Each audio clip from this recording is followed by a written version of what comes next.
Patrouille de surveillance cet après-midi pour le chef de la police nationale de Saint-Brice et l'un de ses agents. Au cours de la mission, ils arrêtent un véhicule. Ils reprochent à l'un de ces jeunes occupants de leur avoir fait un doigt d'honneur. L'échange est houleux. Il a vu quelque chose, mon collègue, donc s'il l'a vu, c'est qu'il dit. Si je l'ai fait, maintenant qu'est-ce qu'il y a? Dans cette ville de plus de 14 000 habitants, ils sont 8 policiers municipaux. Ils patrouillent 6 jours sur 7, y compris la nuit. Les agents sont munis d'un tonfa et d'une bombe lacrymogène. Rosario Martosia voudrait voir ces hommes équipés d'une arme de catégorie 4, autrement dit d'une arme de poing. C'est un métier dangereux, donc pour moi, il faut qu'on soit armé.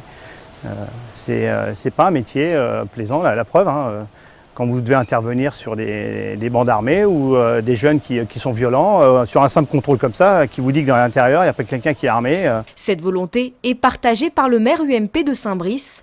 Alain Laurent a déjà déposé par le passé 2 demandes d'armement en préfecture, 2 refus. Ça me paraît tout à fait logique d'avoir du personnel qui soit armé, parce que c'est des gens qui, d'une part, sont mieux considérés lorsqu'ils doivent faire des interventions, et d'autre part, pour eux-mêmes, ça prouve qu'on leur fait confiance et qu'ils sont quand même des policiers au même niveau que les nationaux, compte tenu que souvent on les prend en accompagnement des missions de la nationale.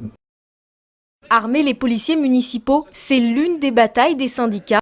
Ce jour-là, à Gonesse, se tient le premier congrès national du syndicat de défense de la police municipale. Et l'armement est au centre des débats. La police municipale aujourd'hui intervient sur tout. Quand je dis surtout, certes on intervient sur des problèmes de stationnement, comme nous intervenons sur les problèmes de délinquance. Pour nous, tout homme en tenue sur la voie publique doit être armé d'une arme de 4e catégorie. Si des maires réclament au préfet des armes à feu pour leurs policiers municipaux, d'autres en revanche n'y sont pas favorables.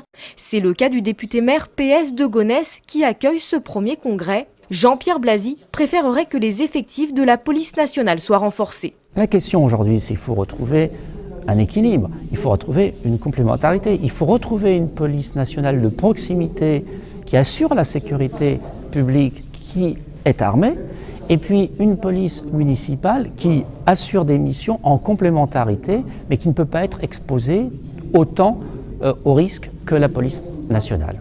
Si c'est au maire d'en faire la demande, la décision finale revient donc au préfet.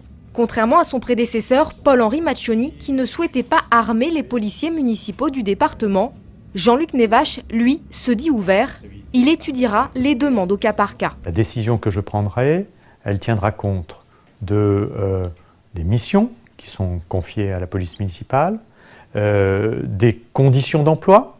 Est-ce qu'ils travaillent le jour? Est-ce qu'ils travaillent la nuit? De la situation de la délinquance dans la commune concernée.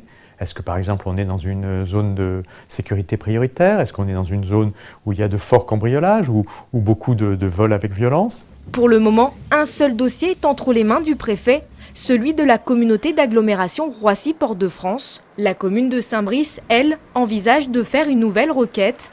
Le Val d'Oise est pour l'instant le seul département d'Île-de-France à ne pas avoir autorisé l'armement de policiers municipaux.